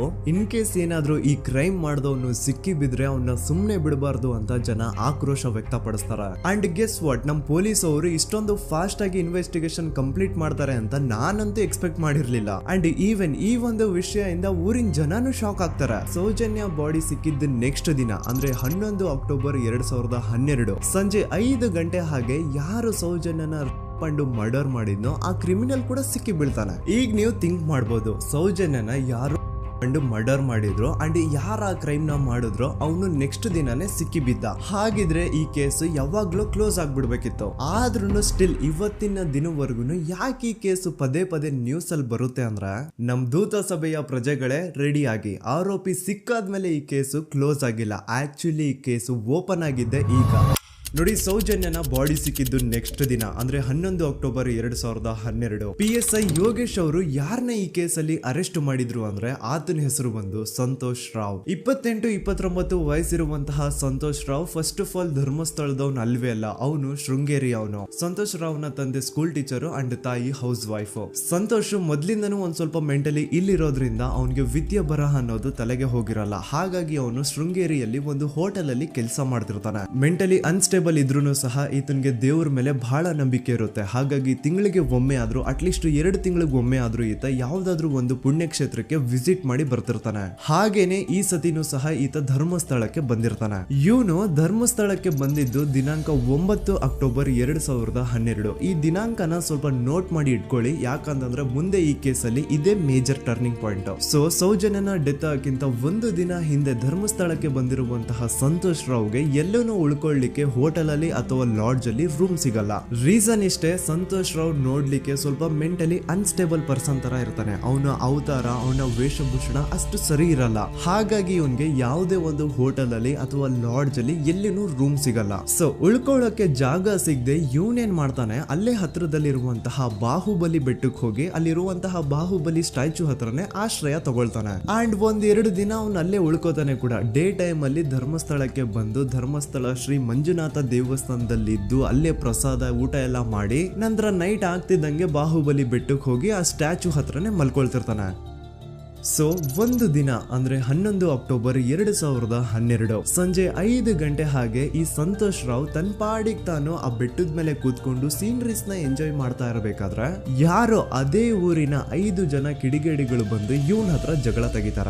ಈ 5 ಜನ ಯಾರು ಅಂತ ನಂತರ ಹೇಳ್ತೀನಿ. ಸೊ ಈ 5 ಜನ ಕಿಡಿಗೇಡಿಗಳು ಸಂತೋಷ್ ರಾವ್ ಹತ್ರ ಜಗಳ ತೆಗೆದು ಅವನ್ನ ಅವಾಚ್ಯ ಶಬ್ದಗಳಿಂದ ಬೈದು ಅವನ್ನ ಹೊಡೆದು, ಅಷ್ಟೇ ಸಾಲದೆ ಆ 5 ಜನ ಸಂತೋಷ್ ರಾವ್ನ ಪೊಲೀಸ್ ಸ್ಟೇಷನ್ಗೆ ಎಳ್ಕೊಂಡ್ ಬಂದು ಇವನು ನಾವು ಬಾಹುಬಲಿ ಬೆಟ್ಟಕ್ಕೆ ಅಂತ ಹೋಗಿದ್ರೆ ಅಲ್ಲಿ ನಮ್ಮ ಮೇಲೆ ಅಟ್ಯಾಕ್ ಮಾಡ್ದ, ಇವ್ನು ನೋಡ್ಲಿಕ್ಕೂ ಸಹ ಒಳ್ಳೆ ಸೈಕೋ ಕಿಲ್ಲರ್ ಇದ್ದಂಗಿದಾನೆ, ನಮ್ಗೆ ಯಾಕೋ ನಿನ್ನೆ ನಮ್ಮ ಊರಲ್ಲಿ ನಡೆದಿರುವಂತಹ ಘಟನೆ ಆ ಸೌಜನ್ಯನ ಪಂಡು ಮರ್ಡರ್ ಇವನೇ ಮಾಡಿದಾನೆ ಅಂತ ಡೌಟ್ ಬರ್ತಿದೆ ಅಂತ ಆ 5 ಜನ ಕಿಡಿಗೇಡಿಗಳು ಸಂತೋಷ್ ರಾವ್ನ ಪೊಲೀಸ್ ಅವ್ರ ಹತ್ರ ಹಾಕೊಡ್ತಾರ. ಅಂಡ್ ಪೊಲೀಸ್ ಅವ್ರು ಕೂಡ ಎಂತವ್ರು ನೋಡಿ, ಯಾರೋ 5 ಜನ ಕಿಡಿಗೇಡಿಗಳು ಬಂದು ಇವನೇ ಕೊಲೆ ಮಾಡಿದಾನೆ ಅಂತ ಹೇಳಿದ ತಕ್ಷಣ ಹಿಂದೆ ಮುಂದೆ ಕ್ರಾಸ್ ಚೆಕ್ ಮಾಡದೆ ಸಂತೋಷ್ ರಾವ್ನ ಅರೆಸ್ಟ್ ಮಾಡಿ ಸೌಜನ್ಯ ಕೇಸ್ನ ಆರೋಪಿ ಸಿಕ್ಕಿದಾನೆ ಅಂತ ಎಲ್ಲಾ ಕಡೆ ಘೋಷಣೆ ಮಾಡ್ಬಿಡ್ತಾರ. ಜನರಿಗೆ ಈ ಕಡೆ ಒಂಥರ ನೆಮ್ಮದಿ, ಓ ಬಿಡಪ್ಪ ನಮ್ ಪೊಲೀಸ್ ಅವ್ರಿಗೆ ತಮ್ಮ ಡ್ಯೂಟಿ ಮೇಲೆ ಎಷ್ಟೊಂದು ನಿಷ್ಠೆ ಇದೆ, ಒಂದೇ ದಿನದಲ್ಲಿ ಆರೋಪಿನ ಹಿಡಿದ್ಬಿಟ್ರಲ್ಲ ಅಂತ ಪೊಲೀಸ್ ಅವ್ರ ಮೇಲೆ ಫುಲ್ ಒಂಥರ ಹೊಗಳ್ತಾ ಇರ್ತಾರೆ. ಆದ್ರೆ ಪಾಪ ಜನರಿಗೆ ಎಲ್ಲಿ ಗೊತ್ತಿತ್ತು ಈ ಕೇಸ್ ನ ರಿಯಲ್ ಆರೋಪಿ ಬೇರೆ ಯಾರೋ ಇದಾರೆ, ಪೊಲೀಸ್ ಅವರೇ ಈ ಕೇಸ್ ನ ಮಿಸ್ಲೀಡ್ ಮಾಡೋದಕ್ಕೆ ಸುಮ್ನೆ ಸಂತೋಷ್ ನ ಅರೆಸ್ಟ್ ಮಾಡಿದ್ದಾರೆ ಅಂತ. ಸೊ ಸಂತೋಷ್ ರಾವ್ ಒಂದು ಹುಡುಗಿಯ ರೇಪ್ ಅಂಡ್ ಮರ್ಡರ್ ಕೇಸ್ ಅಲ್ಲಿ ಅರೆಸ್ಟ್ ಆಗಿದ್ದಾನೆ ಅನ್ನೋ ವಿಷಯ ಸಂತೋಷ್ ನ ತಾಯಿಗೆ ಗೊತ್ತಾದಾಗ ಅವ್ರ ಪಾಪ ನೋವಲ್ಲಿ ಕುರ್ಗಿ ಸಾಯ್ತಾರ. ಅಂಡ್ ಇನ್ನು ಅವ್ರ ತಂದೆ ಒಂದು ಕಡೆ ಪಾಪ ಹೆಂಡತಿನ ಕಳ್ಕೊಂಡಿರುವಂತಹ ನೋವು, ಇನ್ನೊಂದು ಕಡೆ ಮಗ ನೋಡಿದ್ರೆ ಯಾವ್ದೋ ಫಾಲ್ಸ್ ಕೇಸ್ ಅಲ್ಲಿ ಅರೆಸ್ಟ್ ಆಗಿದ್ದಾನೆ. ಈ ಕಡೆ ಕೇಸ್ ನ ಇನ್ವೆಸ್ಟಿಗೇಷನ್ ನಡೀತಾ ಇದೆ. ಅಂಡ್ ಇಲ್ಲಿ ನಾನು PSI ಯೋಗೇಶ್ ಅವ್ರ ಬಗ್ಗೆ ಅಂತೂ ಮೆನ್ಷನ್ ಮಾಡ್ಲೇಬೇಕು. ಈ ಪೊಲೀಸ್ ಆಫೀಸರು ಗೊತ್ತಿದ್ದು ಈ ತಪ್ಪನ ಮಾಡಿದ್ರು ಅಥವಾ ಗೊತ್ತಿಲ್ದೇನೆ ಈ ತಪ್ಪನ ಮಾಡಿದ್ರು ನನ್ಗಂತೂ ಗೊತ್ತಿಲ್ಲ. ಸೊ ಇವ್ರು ಏನ್ ಮಾಡ್ತಾರೆ ಅಂತಂದ್ರೆ, ಸೌಜನ್ಯನ ಬಾಡಿನ ಪೋಸ್ಟ್ ಮಾರ್ಟಮ್ ಗೆ ಕಳಿಸಿದಾಗ ಡಾಕ್ಟರ್ಸ್ ಹಂಗೋ ಹಿಂಗೋ ಮಾಡಿ ಇಂದ ಕೆಲವೊಂದು ಸ್ಪರ್ಮ್ ನ ಸ್ಯಾಂಪಲ್ಸ್ ಕಲೆಕ್ಟ್ ಮಾಡ್ತಾರೆ. ಅದನ್ನ ಅವರು PSI ಯೋಗೇಶ್ಗೆ ಕೊಟ್ಟು ಇದನ್ನ ವಿತಿನ್ 72 ಅವರ್ಸ್ ಒಳಗಡೆ ಇನ್ನೊಂದು ಲ್ಯಾಬ್ ಗೆ ಸಬ್ಮಿಟ್ ಮಾಡಿ ಅಂತ ತುಂಬಾ ಕ್ಲಿಯರ್ ಆಗಿ ಹೇಳ್ತಾರೆ. ಆದ್ರೆ PSI ಯೋಗೇಶ್ ಆ ಸ್ಪರ್ಮ್ ಸ್ಯಾಂಪಲ್ಸ್ ನ ವಿತಿನ್ 72 ಅವರ್ಸ್ ಒಳಗಡೆ ಲ್ಯಾಬ್ ಕಳ್ಸೋದಿರ್ಲಿ, ಅದನ್ನ 12 ದಿನ ಆದ್ಮೇಲೆ ಲ್ಯಾಬ್ ಕಳಿಸ್ತಾರೆ. ಅಷ್ಟೊತ್ತಿಗೆ ಆಲ್ರೆಡಿ ಆ ಸ್ಪರ್ಮ್ ಸ್ಯಾಂಪಲ್ಸ್ ಗೆಲ್ಲ ಫಂಗಸ್ ಹಿಡಿದು ಅದು ಅನ್ಫಿಟ್ ಫಾರ್ ಟೆಸ್ಟಿಂಗ್ ಅಂತ ಬರುತ್ತೆ. ಈಗ ನೀವೇ ಹೇಳಿ, ಎಂತ ಡಂಬೆಸ್ಟ್ ಪರ್ಸನ್ ಪೊಲೀಸ್ ಆಫೀಸರ್ ಆಗಿದ್ರು ಅವನ ಹತ್ರ ಒಂದು ಮರ್ಡರ್ ಕೇಸ್ ಬಂದಾಗ ಅವನ ಹತ್ರ ಇರೋ ಮೇನ್ ಸಾಕ್ಷಿನೇ, ಮೇನ್ ಎವಿಡೆನ್ಸ್ ಆ ಹುಡುಗಿಯ ಇಂದ ಕಲೆಕ್ಟ್ ಆಗುವಂತಹ ಸ್ಪರ್ಮ್ ಸ್ಯಾಂಪಲ್ಸ್. ಸೊ ಅದನ್ನ ಮೊದಲು ಲ್ಯಾಬ್ ಕಳಿಸಿ ಅದನ್ನ ಐಡೆಂಟಿಫೈ ಮಾಡೋದು ಪೊಲೀಸ್ ಅವರ ಫಸ್ಟ್ ಡ್ಯೂಟಿ. ಆದ್ರೆ ಇಲ್ಲಿ PSI ಯೋಗೇಶ್ ಅವರು ಇದನ್ನೇ ಮರ್ತು ಹೋದ್ರು ಅಂತ ನೋಡಿ. ಯಾವುದೇ ಒಂದು ಕೇಸ್ ಅಲ್ಲಿ ಪೊಲೀಸ್ ಅವರು ಆದಷ್ಟು ಎವಿಡೆನ್ಸ್ ನ ಕಲೆಕ್ಟ್ ಮಾಡೋದಕ್ಕೆ ಟ್ರೈ ಮಾಡ್ತಾರೆ. ಆದ್ರೆ ಈ ಒಂದು ಕೇಸ್ ಅಲ್ಲಿ ಮಾತ್ರ ಪೊಲೀಸ್ ಅವರು ಎವಿಡೆನ್ಸ್ ನ ಕಲೆಕ್ಟ್ ಮಾಡೋ ಬದಲಾಗಿ ಎವಿಡೆನ್ಸ್ ನ ಡಿಸ್ಟ್ರಾಯ್ ಮಾಡೋದ್ರಲ್ಲಿ ಮುಂದೆ ಇದ್ರು. ಅಷ್ಟೇ ಅಲ್ಲದೆ ಈ ಪೊಲೀಸ್ ಆಫೀಸರ್ ಸೇರ್ಕೊಂಡು ಸಂತೋಷ್ ರಾವ್ಗೆ ಸೆಲ್ ಅಲ್ಲಿ ಎಂತ ಟಾರ್ಚರ್, ಎಂತ ಹಿಂಸೆ ಕೊಡ್ತಾರೆ ಅಂದ್ರೆ ನೆನ್ಸ್ಕೊಂಡ್ರೆ ಮೈ ಜುಮ್ ಅನ್ನುತ್ತ. ಹೊಡಿಯೋದು, ಕೆಟ್ಟದಾಗ ಬೈಯೋದು, ಇದೆಲ್ಲ common. Most brutal parties Santosh ರಾವ್ನ ಪ್ಯಾಂಟ್ ಬಿಚ್ಚಿ ಅವನ ಪ್ರೈವೇಟ್ ಪಾರ್ಟ್ ಮೇಲೆ ಬಿಸಿ ಬಿಸಿ ಕುದೀತಾ ಇರುವಂತಹ ನೀರ್ ಚಲ್ತಾರ. ಈ ಕ್ರೈಮ್ ನೀನೇ ಮಾಡಿದ್ಯಾ ಅಂತ ಒಪ್ಕೋ, ಇಲ್ಲ ಅಂತಂದ್ರೆ ನಿನ್ನ ಸೆಲ್ ಒಳಗಡೆನೆ ಸಾಯಿಸ್ಬಿಡ್ತೀವಿ, ನಿನ್ನ ತಂದೆ ತಾಯಿ ಎಲ್ರು ಸಾಯಿಸ್ಬಿಡ್ತೀವಿ ಅಂತ ಬ್ಲಾಕ್ ಮೇಲ್ ಮಾಡ್ತಾರ. ನೋಡಿ, ಸಂತೋಷ್ ರಾವ್ ಜಾಗದಲ್ಲಿ ನನ್ನಂತ ನಿಮ್ಮಂತ ನಾರ್ಮಲ್ ಪರ್ಸನ್ ಯಾರಾದ್ರೂ ಇದ್ದಿದ್ರೆ ಪೊಲೀಸ್ ಅವರು ಕೊಡ್ತಿರುವಂತಹ ಹಿಂಸೆನ ತಡ್ಕೊಳಕ್ಕಾಗದೆ ಆ ಕ್ರೈಮ್ ಮಾಡಿಲ್ಲ ಅಂದ್ರೂ ಮಾಡಿದೀನಿ ಅಂತ ಒಪ್ಕೊಬಿಡ್ತಾ ಇದ್ವಿ. ಆದ್ರೆ ಸಂತೋಷ್ ರಾವ್ ಮೆಂಟಲಿ ಇಲ್ಲಿರೋದೇ ಅವನ್ಗೆ ಅಡ್ವಾಂಟೇಜ್ ಆಗೋಯ್ತು. ಪೊಲೀಸ್ಗಳು ಸಂತೋಷ್ ರಾವ್ಗೆ ಎಷ್ಟೇ ಹೊಡೆದ್ರು, ಎಷ್ಟೇ ಬೈದ್ರು, ಎಷ್ಟೇ ಬ್ಲಾಕ್ ಮೇಲ್ ಮಾಡಿದ್ರು ಸಂತೋಷ್ ರಾವ್ ಬಾಯಲ್ಲಿ ನಾನ್ ಈ ಕ್ರೈಮ್ ನ ಮಾಡಿಲ್ಲ ಅಂತಾನೆ ಬರುತ್ತೆ ಹೊರತು ಆ ಕ್ರೈಮ್ ನ ಅವನು ಒಪ್ಕೊಳ್ಳೋದೇ ಇಲ್ಲ. ದೆನ್ ಕೋರ್ಟ್ ಟ್ರಯಲ್ಸ್ ಸ್ಟಾರ್ಟ್ ಆಗುತ್ತೆ. ಈ ಕ್ರೈಮ್ ನ ಸಂತೋಷೇ ಮಾಡಿದಾನೆ ಅಂತ ಸೌಜನ್ಯ ಕಡೆಯ ಲಾಯರ್ ವಾದ ಮಾಡ್ತಾನೆ. ಅದಕ್ಕೆ ಆಪೋಸಿಟ್ ಆಗಿ ಸಂತೋಷ್ ರಾವ್ ಕಡೆಯಿಂದ ಒಬ್ರು ಲಾಯರ್ ಇಲ್ಲ, ಸಂತೋಷ್ ರಾವ್ ಈ ಕ್ರೈಮ್ ನ ಮಾಡ್ಲಿಕ್ಕೆ ಸಾಧ್ಯನೇ ಇಲ್ಲ ಅಂತ ವಾದ ಮಾಡ್ತಿರ್ತಾರೆ. ಅಂಡ್ ಕೋರ್ಟ್ ಇಂದ ಆಚೆಗಡೆ ಸಂತೋಷ್ ರಾವ್ ನ ಅಗೇನ್ಸ್ಟ್ ಸ್ಟೂಡೆಂಟ್ಸ್ ಪ್ರೊಟೆಸ್ಟ್ ನಡೆಯುತ್ತೆ, ಪಬ್ಲಿಕ್ ಪ್ರೊಟೆಸ್ಟ್ ನಡೆಯುತ್ತೆ. ಅರೆಸ್ಟ್ ಆಗಿರುವಂತಹ ಸಂತೋಷ್ ರಾವ್ಗೆ ಗಲ್ಲಿಗೇರಿಸ್ರಿ ಅಂತ ಅವ್ರು ಡಿಮ್ಯಾಂಡ್ ಮಾಡ್ತಿರ್ತಾರೆ. ಸೊ ಹೀಗೆ ಒಂದು 2-3 ವರ್ಷ ಕಳೆದು ಹೋಗುತ್ತೆ. ನಂತರ ಒಂದು ಕೋರ್ಟ್ ಟ್ರಯಲ್ ಅಲ್ಲಿ ಸಂತೋಷ್ ರಾವ್ ಪರವಾಗಿ ಹೋರಾಡ್ತಿದ್ದಂತಹ ಲಾಯರ್ ಯಾಕೆ ಈ ಕೇಸ್ ಅಲ್ಲಿ ಸಂತೋಷ್ ಆರೋಪಿ ಅಲ್ಲ ಅಂತ ಪ್ರೂವ್ ಮಾಡ್ಲಿಕ್ಕೆ ಕೆಲವೊಂದು ಪಾಯಿಂಟ್ಸ್ ನ ಮುಂದೆ ಇಡ್ತಾರೆ. ಅದೇನಂತಂದ್ರೆ, ಮೊದಲನೇದಾಗಿ ಸಂತೋಷ್ ರಾವ್ ಈ ಕ್ರೈಮ್ ನ ಮಾಡಿದಾನೆ ಅಂತ ಒಬ್ರು ಒಂದು ಐ ವಿಟ್ನೆಸ್ ಇರಲ್ಲ. ಇನ್ನೊಂದೇನು ಅಂತಂದ್ರೆ, ಯಾವೊಂದು ಕಂಡೀಷನ್ ಅಲ್ಲಿ, ಯಾವೊಂದು ಬ್ರೂಟಲ್ ಕಂಡೀಷನ್ ಅಲ್ಲಿ ಸೌಜನ್ಯನ ಬಾಡಿ ಸಿಕ್ಕಿತ್ತೋ ಅದನ್ನ ಗಮನದಲ್ಲಿಟ್ಕೊಂಡು ಸ್ವಲ್ಪ ಪ್ರಾಕ್ಟಿಕಲ್ ಆಗಿ ಥಿಂಕ್ ಮಾಡಿದ್ರೆ ಆ ಒಂದು ಭೀಕರ ಕ್ರೈಮ್ ನ ಒಬ್ನೇ ಮಾಡ್ಲಿಕ್ಕೆ ಸಾಧ್ಯನೇ ಇಲ್ಲ. ಇನ್ನೊಂದು ಪಾಯಿಂಟ್ ಏನು ಅಂತಂದ್ರೆ, ಸೌಜನ್ಯನ ಇಂದ ಪೊಲೀಸ್ ಅವ್ರಿಗೆ ಯಾವುದೇ ಸ್ಪರ್ಮ್ ಸ್ಯಾಂಪಲ್ ಸಿಗ್ಬಾರ್ದು ಅಂತ 6 ಇಂಚು ಅಷ್ಟು ಮಣ್ಣು ಹಾಕಿರ್ತಾರ. ಸೊ ಈಗ ನೀವೇ ಹೇಳಿ, ಮೆಂಟಲಿ ಇಲ್ಲಿರುವಂತಹ ಪರ್ಸನ್ಗೆ ಇಷ್ಟೊಂದು ಬುದ್ಧಿವಂತಿಕೆ ಇರುತ್ತಾ ಅನ್ಕೊಳ್ಳಿ. ಅಷ್ಟೊಂದು ಬುದ್ಧಿವಂತಿಕೆ ಅವ್ನಿಗಿದ್ರೂ ಆ ಕ್ರೈಮ್ ಮಾಡಾದ್ಮೇಲೆ ಅವನ ಊರಿಂದ ಓಡ್ ಹೋಗ್ಬೋದಾಗಿತ್ತು. ಆದ್ರೆ ಮತ್ತ್ಯಾಕೆ ಅವನು ಅದೇ ಊರಲ್ಲೇ ಇರ್ತಾನೆ. ಅಂಡ್ ಸೌಜನ್ಯ ಕೊನೆಯದಾಗಿ ಪ್ರಕೃತಿ ಹಾಸ್ಪಿಟಲ್ ಮುಂದ್ಗಡೆಯಿಂದ ನಡ್ಕೊಂಡು ಹೋಗ್ತಾ ಇರ್ಬೇಕಾದ್ರೆ ಆ ಪ್ರಕೃತಿ ಹಾಸ್ಪಿಟಲ್ ನ ಸೆಕ್ಯೂರಿಟಿ ಗಾರ್ಡ್ ನೋಡ್ತಾನೆ. ಅಂಡ್ ಪ್ರಕೃತಿ ಹಾಸ್ಪಿಟಲ್ ನ ಆಚೆಗಡೆ CCTV ಕ್ಯಾಮರಾನು ಇರುತ್ತೆ. ಸಡನ್ಲಿ ಆ CCTV ಫುಟೇಜ್ ಕೂಡ ಕಾಣೆ ಆಗ್ಬಿಡುತ್ತಾ. ಇನ್ನೊಂದೇನು ಅಂತಂದ್ರೆ, ಸೌಜನ್ಯನ ಮರ್ಡರ್ ಆಗಿದ್ದು ನೆಕ್ಸ್ಟ್ ದಿನಾನೇ ಪೊಲೀಸ್ ಅವರು ಆರೋಪಿನ ಹಿಡಿದ್ರು. ಸೊ ಹಾಗಿದ್ದಾಗ ಆ ಕಲೆಕ್ಟ್ ಮಾಡಿರುವಂತಹ ಸ್ಪರ್ಮ್ ಸ್ಯಾಂಪಲ್ಸ್ ನ ಲ್ಯಾಬ್ ಗೆ ಕಳಿಸಿ ಇವನೇ ಆರೋಪಿ ಅಂತ ಕನ್ಫರ್ಮ್ ಮಾಡೋ ಬದಲಾಗಿ ಯಾಕೆ ಪೊಲೀಸ್ ಅವರು ಆ ಸ್ಪರ್ಮ್ ಸ್ಯಾಂಪಲ್ಸ್ ನ ತಮ್ಮ ಹತ್ರನೇ ಇಟ್ಕೊಂಡು 12 ದಿನವರೆಗೂ ಅದಕ್ಕೆ ಫಂಗಸ್ ಹಿಡಿಯೋವರೆಗೂ ಕಾದು ಆಮೇಲೆ ಅದನ್ನ ಲ್ಯಾಬ್ ಕಳಿಸಿದ್ರು. ಅಂಡ್ ಮೇನ್ ಇಂಪಾರ್ಟೆಂಟ್ ಆಗಿ ಸಂತೋಷ್ ರಾವ್ಗೆ ಒಂದು ಗುಪ್ತ ರೋಗ ಇರುತ್ತೆ, ಅದೇ ಫಿಮೋಸಿಸ್ ಅಂತ. ಈ ಕಾಯಿಲೆ ಏನು ಅಂತ ನಾನು ಈ ವಿಡಿಯೋದಲ್ಲಿ ಡೀಟೇಲ್ಡ್ ಆಗಿ ಎಕ್ಸ್ಪ್ಲೈನ್ ಮಾಡ್ಲಿಕ್ಕೆ ಆಗಲ್ಲ. ಜಸ್ಟ್ ತಿಳ್ಕೊಳ್ಳಿ, ಈ ಒಂದು ಕಾಯಿಲೆ ಇರೋರು ಇಂಟಿಮಸಿ ಮಾಡ್ಲಿಕ್ಕೆ ಆಗಲ್ಲ. ಇನ್ ಕೇಸ್ ಮಾಡಿದ್ರು ಅವರು ಸುಖ ಅಲ್ಲ ನರಕ ಕಾಣ್ತಾರ.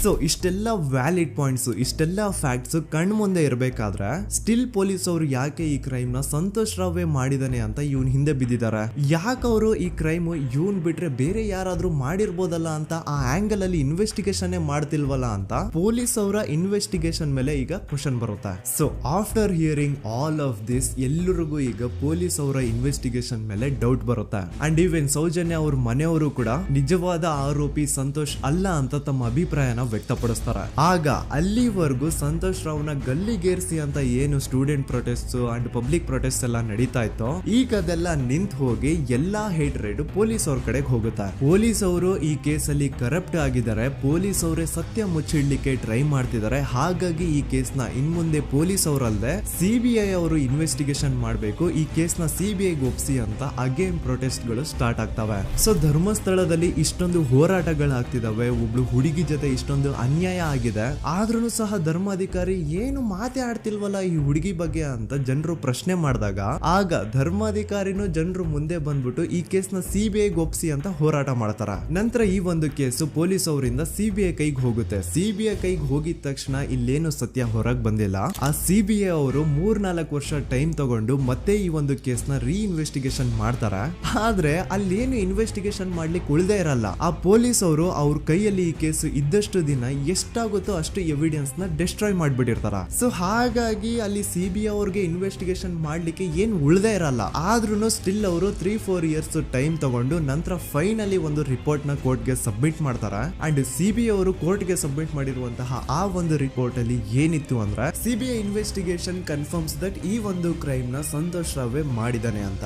ಆದ್ರೆ ಐರಾನಿ ಈಸ್ ಇದೇ ಒಂದು ರಿಪೋರ್ಟ್ ಅಲ್ಲಿ ಇವ್ರು ಏನ್ ಹೇಳ್ತಾರೆ ಅಂದ್ರೆ ಅವ್ರಿಗೆ ಯಾವುದೇ ತರ ಎವಿಡೆನ್ಸ್ ಸಿಕ್ಕಿಲ್ಲ ಅಂತ. ಯಾಕಂದ್ರೆ ಈ ಸೌಜನ್ಯ ಕೇಸು ಪೊಲೀಸ್ ಅವ್ರ ಕೈಯಲ್ಲಿ ಇದ್ದಾಗ ಪೊಲೀಸ್ ಅವರು ತಮ್ಮ ನಿರ್ಲಕ್ಷ್ಯದಿಂದ ಎಲ್ಲಾ ಎವಿಡೆನ್ಸ್ ನ ಕಳ್ಕೊಂಡ್ಬಿಟ್ಟಿರ್ತಾರೆ. ಅಂತದ್ರಲ್ಲಿ ಯಾವ ಒಂದು ಆಧಾರದ ಮೇಲೆ ಇವರು ಸಂತೋಷ್ ರಾವ್ ಈ ಕ್ರೈಮ್ ನ ಮಾಡಿದ್ದಾರೆ ಅಂತ ಕ್ವಶನ್ ಮಾಡಿದಾಗ ಸಿಬಿಐ ಅವ್ರ ಕಡೆಯಿಂದ ನೋ ಆನ್ಸರ್. ನೋಡಿ, ಮೊದ್ಲು ಈ ಒಂದು ಕೇಸ್ ನ ಪೊಲೀಸ್ ಅವರು ಇನ್ವೆಸ್ಟಿಗೇಷನ್ ಮಾಡಿ ನಂತರ ಈ ಒಂದು ಕೇಸು ಸಿಬಿಐ ಅವ್ರ ಕೈಗೆ ಹೋಗಿ ಅವರು 3-4 ವರ್ಷ ಟೈಮ್ ತಗೊಂಡು ಇನ್ವೆಸ್ಟಿಗೇಷನ್ ಮಾಡಿ ದೆನ್ ಫೈನಲ್ ರಿಪೋರ್ಟ್ ನ ಕೋರ್ಟ್ ಗೆ ಸಬ್ಮಿಟ್ ಮಾಡೋಷ್ಟ್ರಲ್ಲಿ ಸುಮಾರು 5-6 ವರ್ಷ ಕಳೆದು ಹೋಗಿರುತ್ತೆ. ಅಂಡ್ ಸ್ಟಿಲ್ ಈ ಒಂದು ಕೇಸಲ್ಲಿ ಏನೂ ಕನ್ಕ್ಲೂಷನ್ ಸಿಕ್ಕಿರಲ್ಲ.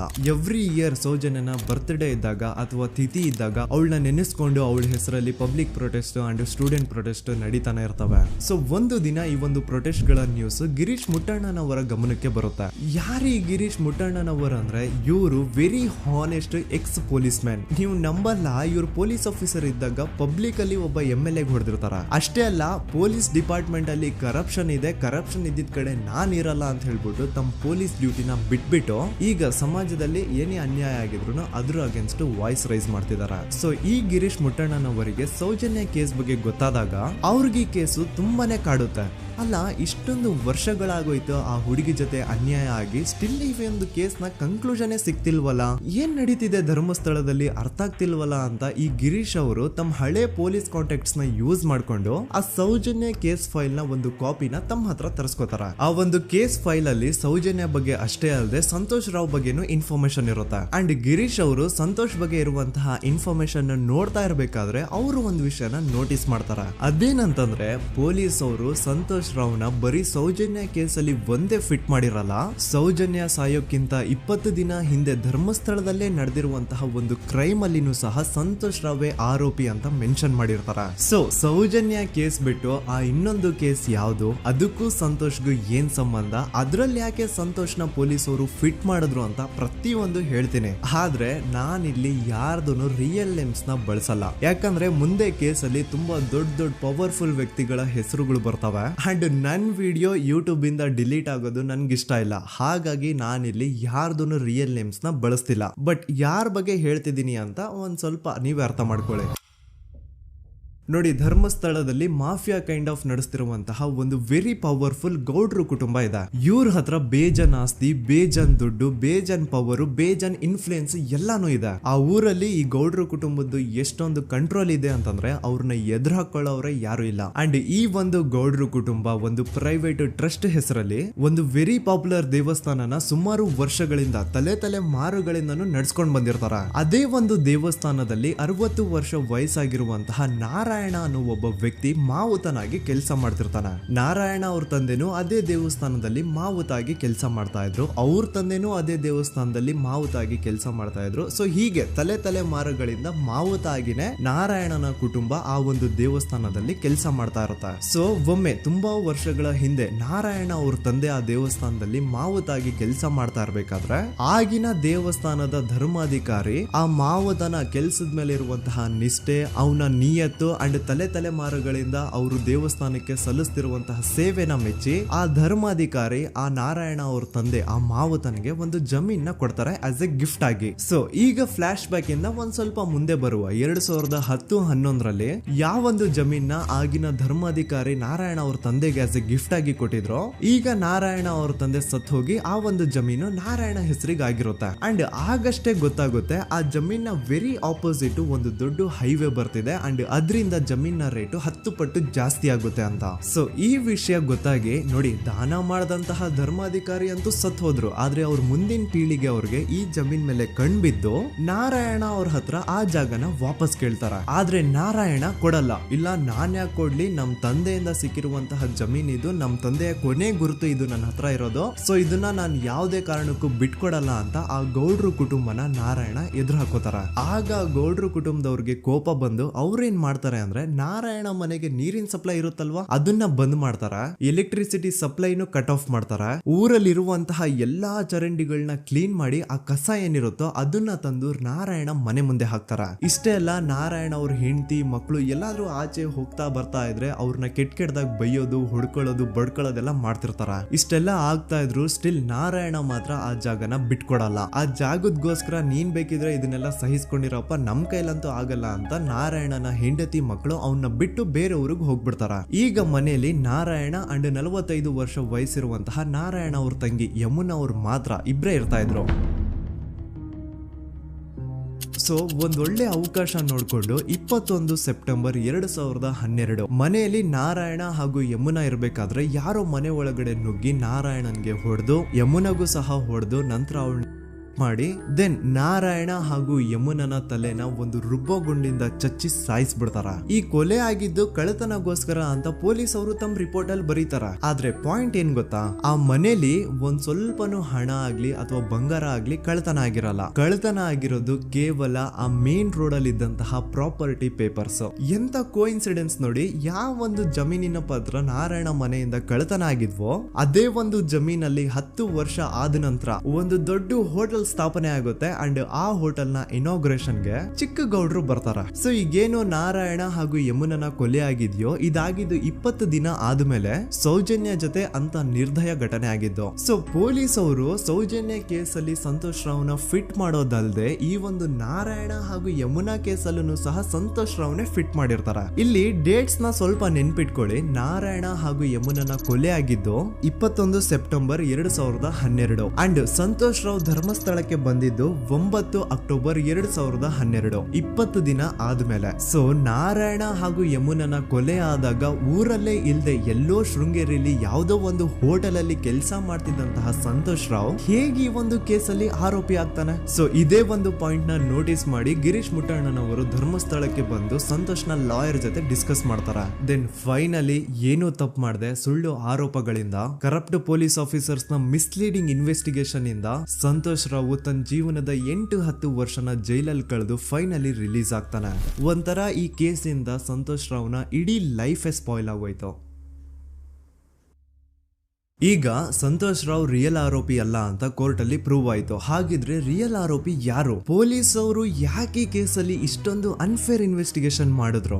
ಯಾರ ರಿಯಲ್ ಹೆಸರನ್ನ ಮುಚ್ಚಿಡ್ಲಿಕ್ಕೆ ಪೊಲೀಸ್ ಆಫೀಸರ್ಸ್ ಈ ಒಂದು ಕೇಸಲ್ಲಿ ಸಂತೋಷ್ ರಾವ್ನ ಸಿಗ್ಹಾಕ್ಸಿದ್ರು? ಇದೆಲ್ಲ ಥಿಂಕ್ ಮಾಡ್ತಾ ಹೋದ್ರೆ ನೋಡಿ ಆ ಊರಲ್ಲಿ ಆ ಪೊಲೀಸ್ ಆಫೀಸರ್ಸ್ಗೆ ಲಂಚ ಕೊಡೋಷ್ಟು, ಒಂದು ಪೊಲೀಸ್ ಇನ್ವೆಸ್ಟಿಗೇಷನ್ ನ ಸ್ಟಾಪ್ ಮಾಡೋಷ್ಟು ಅಥವಾ ಇನ್ವೆಸ್ಟಿಗೇಷನ್ ನ ಮಿಸ್ಲೀಡ್ ಮಾಡೋಷ್ಟು ಇನ್ಫ್ಲೂಯೆನ್ಸ್ ಆಗ್ಲಿ, ಪವರ್ ಆಗ್ಲಿ ಅಥವಾ ಮನಿ ಆಗ್ಲಿ ಊರಿನ ಗೌಡ್ರು ಹತ್ರ ಮಾತ್ರ ಇದ್ದಿದ್ದು. ಸೊ ಈಗ ಸಂಶಯದ ಮುಳ್ಳು ಗೌಡ್ರು ಕಡೆ ತಿರುಗುತ್ತಾ ನೋಡಿ. ಪೊಲೀಸ್ ಅವರು ಸುಮ್ನೆ ಸಂತೋಷ್ ರಾವ್ನ ನಾರಾಯಣ ಹಾಗೂ ಯಮುನಾ ಕೇಸಲ್ಲಿ ಫಿಟ್ ಮಾಡಿದ್ರು. ಈಗ ಆ ಒಂದು ಕೊಲೆ ಪ್ರಕರಣಕ್ಕೂ ಸಂತೋಷ್ ರಾವ್ಗೂ ಏನು ಸಂಬಂಧನೇ ಇರ್ಲಿಲ್ಲ. ಹಂಗೆ ಥಿಂಕ್ ಮಾಡಿ ನಾರಾಯಣ ಸತ್ರೆ ಅಥವಾ ಅವನ ತಂಗಿ ಯಮುನಾ ಸತ್ರೆ ಯಾರಿಗ ಅಡ್ವಾಂಟೇಜ್ ಆಗುತ್ತೆ? ಊರಿನ ಗೌಡ್ರಿಗೆ, ಯಾಕಂದ್ರೆ ಅವ್ರಿಗ ಜಮೀನ್ ಸಿಗುತ್ತಾ. ಸೊ ಈಗ ನಾರಾಯಣ ಹಾಗೂ ಯಮುನಾ ಕೇಸಲ್ಲಿ ಸಂತೋಷ್ ರಾವ್ ಆರೋಪಿ ಅಲ್ಲ ಅಂತ ಪ್ರೂವ್ ಆದ್ಮೇಲೆ ಹಾಗಿದ್ರೆ ಆ ಕೊಲೆ ಮಾಡ್ದವ್ರು ಯಾರು ಅಂತ ಹಾಗೆ ಥಿಂಕ್ ಮಾಡಿದ್ರೆ ಗಿರೀಶ್ ಮುಟ್ಟಣ್ಣನವರಿಗೆ ಆ ಊರಿನ ಗೌಡ್ರ ಮೇಲೆ ಡೌಟ್ ಬರುತ್ತೆ. ಅದೇ ಒಂದು ಡೌಟ್ ಅಲ್ಲಿ ಗಿರೀಶ್ ಮುಟ್ಟಣ್ಣನವರು ಮಹೇಶ್ ತಿಮ್ರೊಡ್ಡಿ ಅಂತ ಇನ್ನೊಬ್ರ ಜೊತೆ ಸೇರ್ಕೊಂಡು ಈ ಹಿಂದೆ ಆ ಒಂದು ಊರಲ್ಲಿ ಆ ಧರ್ಮಸ್ಥಳದಲ್ಲಿ ಈ ಊರಿನ ಗೌಡ್ರು ಯಾವ್ದ್ಯಾವ್ದೆಲ್ಲ ಕ್ರೈಮ್ಗಳು ಮಾಡಿದಾರೆ ಅಂತ ಊರಿನ ಜನರಿಂದ ತಿಳ್ಕೊತಾರ. ನಂತರ ಆ ಊರಿನ ಜನ ಯಾವ್ದ್ಯಾವ್ದೆಲ್ಲ ಮ್ಯಾಟರ್ಸ್ ಹೇಳಿದ್ರು ಆ ಕೇಸ್ ಫೈಲ್ಸ್ ನೆಲ್ಲ ತಿರುಗಿಸಿ ಮುರುಗಿಸಿ ನೋಡಿದಾಗ ನೀವು ನಂಬಲ್ಲ, ಸೌಜನ್ಯ ಕೇಸ್ ಏನೇನು ಅಲ್ಲ, ಅದಕ್ಕಿಂತ ಭೀಕರ ಕೊಲೆಗಳು ಧರ್ಮಸ್ಥಳದಲ್ಲಿ ಆಗಿವೆ. ಅಂಡ್ ಎಲ್ಲಾ ಕೊಲೆಗಳ ಹಿಂದೆ ಗೌಡ್ರು ಕುಟುಂಬದ್ದೇ ಕೈ ಇದೆ ಅಂತ ಎದ್ದು ಕಾಣಿಸುತ್ತೆ. 1977 ವೇದಾವಲ್ಲಿ ಕೇಸ್. ಅಂಡ್ ಈ ಒಂದು ಪ್ರೈವೇಟ್ ಸ್ಕೂಲು ಬೇರೆ ಯಾರ್ದು ಅಲ್ಲ, ಆ ಗೌಡ್ರು ಕುಟುಂಬದ. ಈ ಸ್ಕೂಲ್ ಅಲ್ಲಿ 1977 ಅಲ್ಲಿ ವೇದಾವಲ್ಲಿ ಅಂತ ಒಬ್ರು ಟೀಚರ್ ವರ್ಕ್ ಮಾಡ್ತಿರ್ತಾರ. ವೇದಾವಲ್ಲಿ ಆ ಟೀಚರ್ ಜಾಬ್ಗೆ ತುಂಬಾನೇ ಓವರ್ ಕ್ವಾಲಿಫೈಡ್. ಅವರ ಕ್ವಾಲಿಫಿಕೇಶನ್ಸ್ ನ ಗಮನದಲ್ಲಿ ಇಟ್ಕೊಂಡ್ರೆ ಅವ್ರಿಗೆ HM ಅಥವಾ ಪ್ರಿನ್ಸಿಪಲ್ ನ ಪೋಸ್ಟ್ ಸಿಗ್ಬೇಕು. ಆದ್ರೂ ಸಹ ವೇದಾವಲ್ಲಿ ಆಸ್ ಎ ಟೀಚರ್ ಆಗಿನೇ ಕೆಲಸ ಮಾಡ್ಕೊಂಡು ಹೋಗ್ತಿರ್ತಾರ. ಒಮ್ಮೆ ಏನಾಗುತ್ತೆ, ಸ್ಕೂಲ್ ಅಲ್ಲಿ ಪ್ರಿನ್ಸಿಪಲ್ ನ ಪೋಸ್ಟ್ ಖಾಲಿ ಆಗುತ್ತೆ. ಅಂಡ್ ಆ ಒಂದು ಪೋಸ್ಟ್ ಗೆ ಎಲ್ರು ಏನ್ ಅನ್ಕೊಳ್ತಾರೆ, ವೇದಾವಲ್ಲಿನೇ ಸೆಲೆಕ್ಟ್ ಮಾಡೋದು ಅಂತ. ಆದ್ರೆ ವೇದಾವಲ್ಲಿಯ ಕ್ಯಾಸ್ಟ್ ಬೇರೆ ಇದೆ ಅನ್ನೋ ಒಂದೇ ಒಂದು ಕಾರಣಕ್ಕೆ ಆ ಪ್ರಿನ್ಸಿಪಲ್ ನ ಪೋಸ್ಟ್ ವೇದಾವಲ್ಲಿಗೆ ಸಿಗದೆ ಬೇರೆ ಯಾರನ್ನೋ ತಂದು ಕೂರಿಸ್ಬಿಟ್ಟಿರ್ತಾರ. ಇದರಿಂದ ಟೀಚರ್ ವೇದಾವಲ್ಲಿಗೆ ತುಂಬಾ ಕೋಪ ಬಂದು ಅವ್ರ ಸ್ಕೂಲ್ ಮುಂದೆ ಪ್ರೊಟೆಸ್ಟ್ ಮಾಡೋದ್ ಸ್ಟಾರ್ಟ್ ಮಾಡ್ತಾರ. ಅಂಡ್ ಈ ವಿಷಯ ಸ್ಕೂಲ್ ನ ಓನರ್ಸ್ ಗೆ ಇಷ್ಟ ಆಗಲ್ಲ. ಸೊ ಅವರು ಆ ಕೋಪನ ಹಾಗೆ ಮನ್ಸಲ್ಲಿ ಇಟ್ಕೊಂಡಿರ್ತಾರ. ಒಮ್ಮೆ ಏನಾಗುತ್ತೆ, ಸ್ಕೂಲ್ ರಜೆ ಇರುತ್ತೆ, ವೇದಾವಲ್ಲಿ ಮನೇಲಿ ಇರ್ತಾರ. ಅಂಡ್ ಅವ್ರ ಹಸ್ಬೆಂಡ್ ಡಾಕ್ಟರ್ ಅರಳೆ ಅವ್ರಿಗೆ ಯಾವ್ದೋ ಬೇರೆ ಊರಲ್ಲಿ ಒಂದು ಕಾಲೇಜ್ ಅಲ್ಲಿ ಸೆಮಿನಾರ್ ಏನೋ ಇರುತ್ತೆ. ಸೊ ಅವರು ಅಲ್ಲಿಗೆ ಹೋಗಿರ್ತಾರೆ. ಈಗ ಮನೇಲಿ ಇರೋದು ವೇದಾವಲ್ಲಿ ಒಂದೇ. ಇದೇ ಒಂದು ಅವಕಾಶನ ನೋಡ್ಕೊಂಡು ಯಾರೋ ವೇದಾವಲ್ಲಿ ಅವ್ರ ಮನೆಗೆ ನುಗ್ಗಿ ವೇದಾವಲ್ಲಿಗೆ ಹೊಡೆದು ನಂತರ ಅವ್ರನ್ನ ಜೀವಂತವಾಗಿ ಸುಟ್ಬಿಡ್ತಾರ. ಸ್ವಲ್ಪ ಹೊತ್ತು ನಂತರ ರಾತ್ರಿ ಆಗ್ತಿದ್ದಂಗೆ ಡಾಕ್ಟರ್ ಅರಳೆ ಅವರು ಮನೆಗೆ ವಾಪಸ್ ಬರ್ತಾರೆ. ಅಂಡ್ ಮನೆ ಒಳಗಡೆ ಬಂದ್ ನೋಡಿದ್ರೆ ವೇದಾವಲ್ಲಿ ಅವರು ಸತ್ ಹೋಗಿ ಅವರ ಬಾಡಿ ಸುಟ್ ಹೋಗಿ ನೆಲದ ಮೇಲೆ ಬಿದ್ದಿದೆ. ಹೆಂಡತಿನ ಕಳ್ಕೊಂಡಿರುವಂತಹ ದುಃಖನ ಸೈಡ್ಗೆ ಇಟ್ಟು ಡಾಕ್ಟರ್ ಅರಳೆ ಅವರು ಮೊದ್ಲು ಪೊಲೀಸ್ ಸ್ಟೇಷನ್ ಹೋಗ್ಬಿಟ್ಟು ನಮ್ ಮನೆಗೆ ನಾನು ಇಲ್ದೇ ಇರುವಂತಹ ಸಮಯನ ನೋಡ್ಕೊಂಡು ಯಾರೋ ಮನೆ ಒಳಗಡೆ ನುಗ್ಗಿ ನನ್ನ ಹೆಂಡತಿನ ಹೊಡೆದು ನಂತರ ಅವಳನ್ನ ತುಂಬಾ ಭೀಕರವಾಗಿ ಸಾಯಿಸಿದರೆ ಅಂತ ಪೊಲೀಸ್ ಅವ್ರಿಗೆ ರಿಪೋರ್ಟ್ ಕೊಡಕ್ ಹೋದ್ರೆ ಅಲ್ಲಿ ಪೊಲೀಸ್ ಅವರು ಉಲ್ಟಾ ಡಾಕ್ಟರ್ ಅರಳೆ ಮೇಲೆನೆ FIR ಬರ್ದು ನೀನೇ ನಿನ್ ಹೆಂಡತಿನ ಸಾಯಿಸಿದ್ಯಾ, ನಾಟಕ ಮಾಡಬೇಡ ಅಂತ ಅವ್ರನ್ನೇ ಅರೆಸ್ಟ್ ಮಾಡ್ಬಿಡ್ತಾರ. ನಂತರ 2-3 ವರ್ಷ ಜೈಲಲ್ಲೇ ಇದ್ದು ಡಾಕ್ಟರ್ ಅರಳೆ ಅವರು ತಮ್ಮ ಫ್ರೆಂಡ್ಸ್ ಅಂಡ್ ಫ್ಯಾಮಿಲಿ ಮೂಲಕ ಎವಿಡೆನ್ಸ್ ನೆಲ್ಲ ಕಲೆಕ್ಟ್ ಮಾಡಿಸಿ ತಾನ ಕೊಲೆನ ಮಾಡಿಲ್ಲ, ತಾನ್ ತನ್ನ ಹೆಂಡತಿನ ಸಾಯಿಸಿಲ್ಲ ಅಂತ ಕೋರ್ಟ್ ಅಲ್ಲಿ ಪ್ರೂವ್ ಮಾಡ್ಕೊಂಡು ಜೈಲಿಂದ ರಿಲೀಸ್ ಆಗ್ತಾರ. ಸೊ ಈಗ ಡಾಕ್ಟರ್ ಅರಳೆ ಅವರು ಈ ಒಂದು ಕ್ರೈಮ್ ನ ಮಾಡಿಲ್ಲ ಅಂತಂದ್ರೆ ವೇದಾವಲ್ಲಿನ ಅಷ್ಟು ಭೀಕರವಾಗಿ ಸಾಯಿಸಿದವ್ರು ಯಾರು, ಈ ವಿಷಯ ಇವತ್ತಿನವರೆಗೂ ಗೊತ್ತಾಗಿಲ್ಲ. 1986 ಅಲ್ಲಿ ನಡೆದಂತಹ ಪದ್ಮಲತಾ ಕೇಸ್. ಪದ್ಮಲತಾ ಅವ್ರ ತಂದೆ ಕಮ್ಯುನಿಸ್ಟ್ ಪಾರ್ಟಿನ ಲೀಡರ್ ಇರ್ತಾರೆ. ಅವ್ರ ರಿಯಲ್ ನೇಮ್ ಏನು ಅಂತ ನಮಗ್ ಗೊತ್ತಾಗಿಲ್ಲ, ಬಟ್ ಈ ವಿಡಿಯೋದಲ್ಲಿ ಅವ್ರ ಹೆಸರು ಲಕ್ಷ್ಮಣ್ ಅಂತ ಅನ್ಕೊಳ್ಳಿ. ಸೊ ಕಮ್ಯುನಿಸ್ಟ್ ಪಾರ್ಟಿನ ಲೀಡರ್ ಇರುವಂತಹ ಲಕ್ಷ್ಮಣ್ ಅವ್ರಿಗೆ ಊರಲ್ಲಿ ತುಂಬಾನೇ ಸಪೋರ್ಟ್ ಇರುತ್ತೆ. ಊರಿನ ಜನರ ಫೇವ್ರೇಟ್ ಇರ್ತಾರೆ ಇವರು. ಅಂಡ್ ಅದೇ ವರ್ಷ ಅಂದ್ರೆ 1986 ಅಲ್ಲಿ ಪಂಚಾಯತ್ ಎಲೆಕ್ಷನ್ ಬೇರೆ ಇರುತ್ತೆ. ಅಂಡ್ ಎಲ್ರಿಗೂ ಗೊತ್ತಿತ್ತು ಲಕ್ಷ್ಮಣೆ ಗೆಲ್ಲೋದು ಅಂತ. ಆ ಪಂಚಾಯತ್ ಎಲೆಕ್ಷನ್ ಅಲ್ಲಿ ಲಕ್ಷ್ಮಣ್ಣ ಆಪೋಸಿಟ್ ಗೌಡ್ರಿಗೆ ತುಂಬಾ ಬೇಕಾಗಿರೋರು ಒಬ್ರು ನಿಂತಿರ್ತಾರ. ಅಂಡ್ ಅವ್ರಿಗೂ ಗೊತ್ತಿತ್ತು ಎಲೆಕ್ಷನ್ ಏನಾದ್ರು ಆದ್ರೆ ಲಕ್ಷ್ಮಣ ಎಲೆಕ್ಷನ್ ಅಲ್ಲಿ ಗೆಲ್ಲೋದು ಅಂತ. ಸೊ ಎಲ್ಲಿ ಸೋತೋಗ್ಬಿಡ್ತೀವೋ ಅನ್ನೋ ಭಯಕ್ಕೆ ಆ ಗೌಡ್ರು ಕಡೆ ಅವ್ರು ಏನ್ ಮಾಡ್ತಾರೆ, ಲಕ್ಷ್ಮಣ್ಣ ಅಪ್ರೋಚ್ ಮಾಡಿ ಮುಚ್ಕೊಂಡು ಈ ಪಂಚಾಯತ್ ಎಲೆಕ್ಷನ್ ಅಲ್ಲಿ ನಿನ್ ನಾಮಿನೇಷನ್ ನ ಕ್ಯಾನ್ಸಲ್ ಮಾಡು ಅಂತ ವಾರ್ನಿಂಗ್ ಕೊಡ್ತಾರ. ಆದ್ರೆ ಲಕ್ಷ್ಮಣ್ ಅವರು ಅಂಜದೆ ನೀವ್ ಏನ್ ಮಾಡ್ತಿರೋ ಮಾಡ್ಕೊಳ್ರಿ, ಆದ್ರೆ ನಾನ್ ಮಾತ್ರ ನಾಮಿನೇಷನ್ ನ ಕ್ಯಾನ್ಸಲ್ ಮಾಡಲ್ಲ ಅಂತ ಆ ಗೌಡ್ರು ಕುಟುಂಬನ ಎದುರು ಹಾಕೋತಾರ. ದೆನ್ ಎಂತ ಕೋಇನ್ಸಿಡೆನ್ಸ್ ನೋಡಿ, ನೆಕ್ಸ್ಟ್ ಡೇನೆ ಲಕ್ಷ್ಮಣ್ ಅವ್ರ ಮಗಳು ಪದ್ಮಲತಾ ಕಿಡ್ನಾಪ್ ಆಗ್ತಾಳ. ಸುಮಾರು 56 ದಿನ ಅವಳನ್ನ ಯಾರೋ ಕಿಡ್ನಾಪ್ ಮಾಡ್ತಾರೆ. ಅಂಡ್ ಆ 56 ದಿನ ಡೈಲಿ ಅವಳನ್ನ ಶೋಷಣೆ ಕೂಡ ಮಾಡ್ತಾರ. ನಂತರ 56 ದಿನ ಆದ್ಮೇಲೆ ಪದ್ಮಲತನ ಬಾಡಿ ನೇತ್ರಾವತಿ ನದಿಲಿ ತೇಲ್ತಾ ಸಿಗುತ್ತಾ. ಆಸ್ ಎಕ್ಸ್ಪೆಕ್ಟೆಡ್ ಈ ಕೇಸಲ್ಲೂ ಪೊಲೀಸ್ ಅವ್ರ ಕಡೆಯಿಂದ ಪ್ರಾಪರ್ ಇನ್ವೆಸ್ಟಿಗೇಷನ್ ಆಗಲ್ಲ. ಅಂಡ್ ಯಾರ್ ಪದ್ಮಲತನ ಕಿಡ್ನಾಪ್ ಮಾಡಿದ್ರು, ಯಾರು ಅವಳನ್ನ 15 ದಿನವರೆಗೂ ಶೋಷಣೆ ಮಾಡಿ ನಂತರ ಅವಳನ್ನ ಅಷ್ಟು ಭೀಕರವಾಗಿ ಸಾಯಿಸಿದ್ರು ಅಂತ ಇವತ್ತಿನ ದಿನದವರೆಗೂ ಗೊತ್ತಾಗಿಲ್ಲ. ಮತ್ತೆ ನಮಗೆ ಗೊತ್ತಾದದು 22ಕ್ಕೆ ಸ್ಕೂಲ್ ಡೇ 56 ದಿನ ಕಳೆದು ಹೊಳೆಯಲ್ಲಿ ಹೆಣ ಉಂಡು ಅಂತ ಕೇಳಿ ಪೊಲೀಸಿನವರು ಬರುವಾಗ ಬಂದು ಹೇಳುವಾಗ ನಮಗೆ ಗೊತ್ತಾದ. ಅವರು ನನ್ನನ್ನು ಕರ್ಕೊಂಡು ಹೋಗಿ ಅಲ್ಲಿ ಹೋಗಿವೆ.